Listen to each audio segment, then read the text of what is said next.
ఇది హైదరాబాద్కు సంబంధించినటువంటి గతంలో కేటీఆర్ గారు ఎస్ఎన్డిపి ఊసుకోపోయి మా బయట కూడా తిరగని కొడుకా మేములని ఏమనుకుంటున్నారా మీరు? ఈ అమ్మ తోలు తీస్తా కొడుక ఒక్కొక్కది తోలు తీస్తా ఒక్కొక్కది చెప్తున్నా తోలు తీస్తా ఏమరే బయట కూడా తిరగని అని చెప్తున్నా నేను. Hi all, welcome to Telugu scribe. నేను మీ నవీన్. ఇలాంటి అంశం గురించి మనం చర్చించుకోవాల్సి రావడం నిజంగా దురదృష్టకరం. ఒక చట్టసభ గురించి, పవిత్రమైన అసెంబ్లీ గురించి మనం ఇలాంటి అంశాలు మాట్లాడుకోవడం నిజంగా దురదృష్టకరం. ఎందుకంటే నిండు సభలో ఖైరతాబాద్ ఎమ్మెల్యే దానం నాగేందర్ గారు ఆయన ఏ పార్టీ బీఫామ్ మీద గెలిచిండో ఆ పార్టీ శాసనసభ్యులను ఉద్దేశించి చాలా అసభ్యమైన పదజాలాన్ని వాడిండు.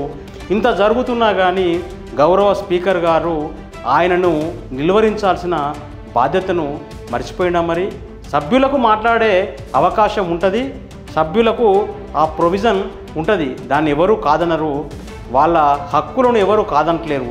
కానీ అదే సభ్యుడు ఇంకొక ఇతర ఎమ్మెల్యేల మీద ఉద్దేశించి, వాళ్ళ మాతృమూర్తిని ఉద్దేశించి వాళ్ళను రోడ్ల మీద తిరగనీయబోయం, తొక్కి చంపేస్తాం అన్నట్టుగా మాట్లాడాన్ని స్పీకర్ గారు ఎలా అనుమతించారనేది కూడా చాలా విషాదకరమైన సంఘటన. అంతేకాదు, కాంగ్రెస్ పార్టీలో ఒక 10 మంది బీఆర్ఎస్ ఎమ్మెల్యేలు చేరినరు. వాళ్ళు ఒక ప్రత్యేక గ్రూప్గా అసెంబ్లీలో ఒక ప్లేస్లో కూర్చుంటున్నారు. వాళ్ళు మాట్లాడుతున్నప్పుడు అసెంబ్లీలో మరి వాళ్ళు ఒక నియోజకవర్గం నుంచి ఎమ్మెల్యేలు గెలిచినారు, ఒక పార్టీ నుంచి ఒక పార్టీ అఫిలియేటెడ్గానే వారు ఎమ్మెల్యేలుగా ఉన్నారు. ఇప్పుడు చట్టసభలో అసెంబ్లీలో వాళ్ళ అధికారికంగా కాంగ్రెస్లో చేరిన అసెంబ్లీలో టీఆర్ఎస్ సంఖ్యాబలం 38 మంది.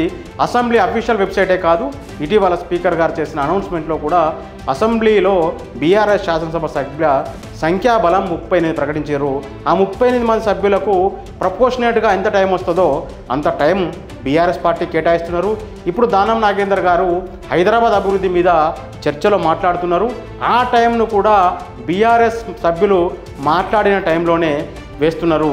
కానీ ఆయనను మాట్లాడమని ఆదేశించిన స్పీకర్ గారు అందరు సభ్యులకి వాళ్ళు మాట్లాడుతున్నప్పుడు వాళ్ళ పేర్లు, వాళ్ళ అఫిలియేటెడ్ పార్టీ, వాళ్ళు ఏ నియోజకవర్గం నుంచి ఎమ్మెల్యే గెలిచినరో ఆ నియోజకవర్గం పేరుని చాలా సగౌరవంగా వేస్తూ వాళ్ళని గౌరవిస్తున్నారు.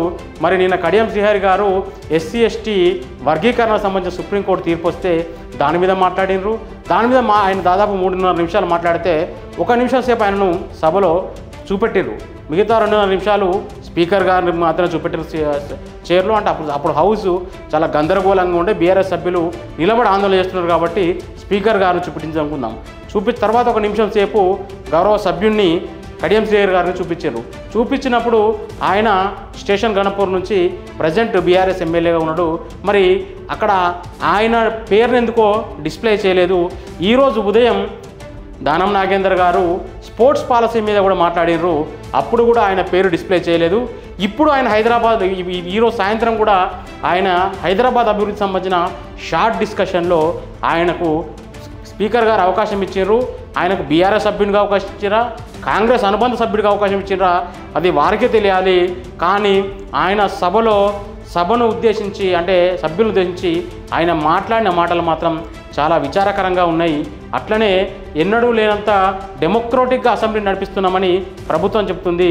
మహిళా మనులు, అమ్మలు, మాతృమూర్తులు 3 బీఆర్ఎస్ ఎమ్మెల్యేలు నిన్న 4.5 గంటల పాటు అసెంబ్లీలో నిలబడ్డారు.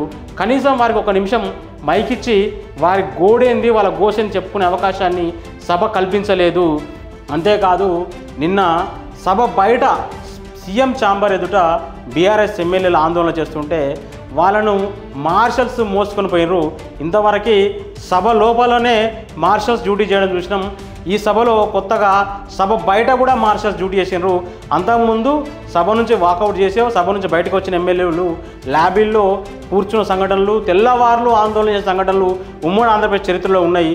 మరి సీఎం గారి ఛాంబర్ ఎదుట నిన్న వాళ్ళు ఆందోళన చేస్తే మరి ఏమొచ్చిందో, ఏం జరిగిందో వాళ్ళను ఎత్తుకపోయి వాళ్ళ పార్టీ ఆఫీసులో వదిలేసినారు. నిజంగా తెలంగాణ అసెంబ్లీ గురించి ఇలాంటి మాటలు మాట్లాడుకోవాల్సి రావడం నిజంగా విచారకరం. ఇలాంటి సంఘటనలు ఇంకెన్ని చూడాల్సి వస్తుందో. నిజంగా ఇలాంటి సంఘటనలు రిపీట్ కాకుండా స్పీకర్ గారే కట్టడి చేయాలి. స్పీకర్ గారికి అంటే ఒక పౌర సమాజం నుంచి ఒక జర్నలిస్టుగా కూడా మేము అప్పీల్ చేస్తున్నాం. సార్, సభ హుందాగా నడిపియండి, సభా గౌరవాన్ని ఇనుమడింపజేయండి. ఒక ఎమ్మెల్యేనే ఇతర ఎమ్మెల్యేల మాతృమూర్తులు ఉద్దేశించి చాలా అవమానకరంగా అగౌరవంగా మాట్లాడినంటే మనం ఏం మాట్లాడినా చెల్లుతుంది అని చాలామంది అనుకునే ప్రమాదం ఉంటుంది. Sir, don't repeat this. Thank you.